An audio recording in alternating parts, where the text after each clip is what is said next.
자, 이번 시간에는 모비율의 추정에 대해서 알아보겠습니다.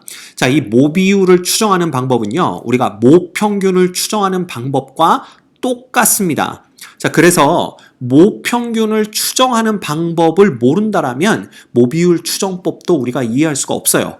그래서 혹시 모평균의 추정 영상을 보지 않고 지금 모비율의 추정부터 보고 계신 분이라면 반드시 모평균의 추정 동영상을 먼저 보고 오실 것을 추천드립니다. 알겠죠?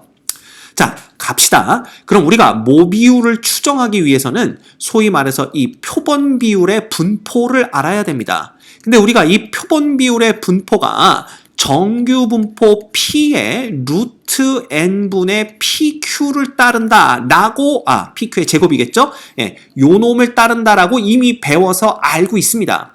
여기서 P라는 놈은 뭐가 되냐면 모비율이 되는 거고요. 그렇죠? Q라는 놈은 뭐냐면 1-P가 되는 거며 N이라는 거는 뭐냐면 표본의 크기를 얘기합니다. 그렇죠? 그래서 요걸 알고 있을 때 자, 우리가 모평균의 추정에서와 똑같은 방법을 사용한다고 그랬죠? 자, 확률 마이너스 1.96부터 이건 뭡니까? 표준 정규 분포의 확률 변수 G죠. 그래서 요 놈이 1.96 사이에 있을 요 확률이 0.95가 된다. 요걸 또 이용하는 겁니다.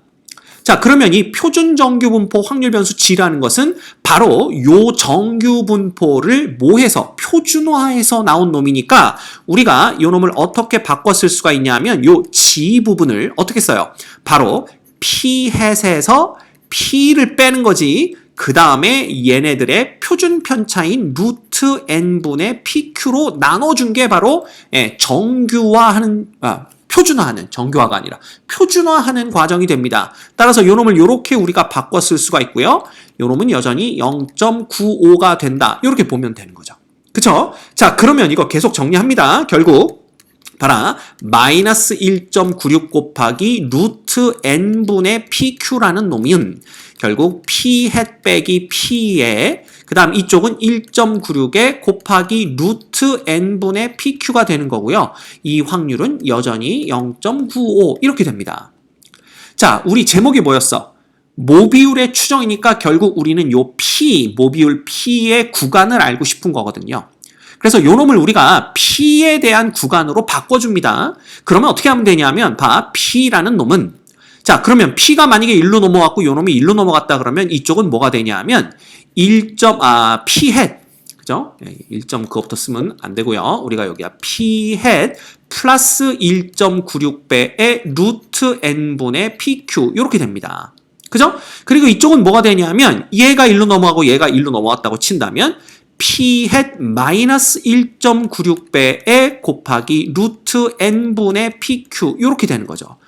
요 확률이 결국 뭐가 되는 거야? 0.95가 되는 겁니다. 자, 결과적으로 우리가 뭘 얻어냈냐면 바로 모비율 P의 구간을 얻어낸 거죠, 지금. 그죠? 모비율 P의 구간인데 요 모비율 P가 요 구간 안에 있을 확률이 0.95가 된다라는 뜻이 됩니다. 자, 다시 말하면 여기 안에 요 주황색 칠한 요 구간 있죠? 요 구간이 그지? 모비율의 신뢰도 몇 %짜리? 신뢰도 95%짜리. 그걸 뭘 보고 알아? 요 놈을 보고 아는 겁니다. 신뢰도 95%짜리 신뢰 구간이다. 요렇게 우리가 얘기를 할 수 있는 겁니다. 모비율의 신뢰 구간. 신뢰도 95%짜리. 요겁니다. 자, 그런데 우리가 지금 뭔가 좀 이상한 거 하나를 발견을 했었어야 돼요. 뭐가 이상하냐면 지금 우리가 모비율 P를 모르기 때문에 표본 비율 P 햇으로부터 모비율을 추정하려고 하는 거 아니야. 근데 그 추정하려는 구간 안에 우리가 지금 몰라서 추정하려고 하는 모비율 P가 들어있더라라는 얘기입니다. 이거 뭐 이상해. 지금 P를 몰라서 P의 구간을 구하려고 하는데 그 구간을 계산할 때 P를 써야 돼. 뭔가 이상하지. 그지? 그래서 이런 경우에 우리는 어떻게 이걸 상황을 해결할 수가 있냐면요. 이때 모비율 P는 P 햇으로 대체한다. 이거 기억하고 계셔야 됩니다. 대체한다. 이렇게 보셔야 돼요. 자, 그럼 왜 갑자기 뜬금없이 P는 PS로 대체한다. 이렇게 말을 합니까? 자, 이 부분에 대해서는요. 고등학교 교육과정에서 왜 P를 PS로 대체할 수 있는지는 그냥 지금 P를 모르니까 우리가 아는 건 P 해시니까 그지? 그놈으로 대체한다. 이렇게만 알고 계셔야 돼요.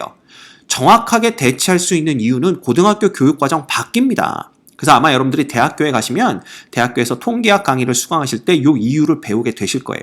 그렇지만 지금은 고등학교 교육과정 내에서는 이게 왜 그런지를 설명하기가 조금 어렵습니다. 그래서 그냥 우리는 P를 모르니까 그냥 우리가 알고 있는 P-로 P를 대체하면 되는구나 라고 알고 계시면 돼요. 알겠죠? 조금 그지? 뭔가 교육과정이 이상하게 꼬이는 바람에 이런 일들이 벌어집니다. 이런 일들이 몇 군데서 벌어지죠. 그렇지만 그렇게 할 수밖에 없습니다. 됐죠? 그래서 최종적으로 우리가 결론을 내리면 요렇게 쓸 수가 있어요. P hat 빼기 1.96배의 루트 이제 누구야? N분의 P가 아니라 P hat Q hat으로 쓰는 겁니다. 당연히 Q hat은 1-P hat이겠죠. 그죠? 그래서 모비율 P가 어떤 범위내 다시 P hat 플러스 1.96배의 루트 어디? N분의 P hat Q hat 요렇게 요 범위 내에 있다라고 보시면 되는 겁니다. 됐죠? 그래서 여러분이 기억하셔야 될 건 바로 이 부분이에요. 당연히 얘는요. 신뢰도 몇 %짜리? 신뢰도 95%입니다. 그죠? 요 놈은 신뢰도 95%인 신뢰 구간이 됩니다. 만약에 신뢰도를 99%로 늘리고 싶다. 그러면 우리 모평균의 추정에서 봤듯이 요 1.96 있죠? 요 1.96이라는 게 뭐야? 바로 소위 말하는 신뢰도 계수가 되는데 요 놈, 그죠? 요 놈을 2.58로 늘려주면 되죠. 그래서 똑같습니다. 신뢰도가 높아지면 신뢰도 계수가 커지기 때문에 신뢰 구간의 길이가 더 넓어진다. 신뢰 구간의 길이가 더 커진다. 이렇게 보시면 됩니다. 자, 그러면 얘도 똑같죠? 그러면 구간의 폭을 줄이기 위해선 무슨 짓을 해야 돼? 자, 보시다시피 여기 n이라는 놈이 아까 표본의 크기라고 그랬잖아요.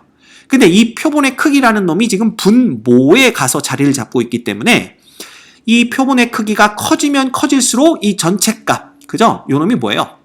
그 표준 편차죠. 표준 편차의 값은 더 작아집니다. 표준 편차가 더 작아진다는 얘기는 결국 신뢰 구간의 길이가 더 작아진다. 즉 신뢰 구간의 폭이 더 좁아진다라고 볼 수가 있는 거죠. 그지? 그래서 이런 내용들은 우리가 모평균의 추정에서 살펴봤던 내용과 똑같습니다. 그래서 여러분이 기억하셔야 될 것은 자, P를 모르기 때문에 P를 P-hat으로 대체한다라는 거 기억해 주시면 되고요.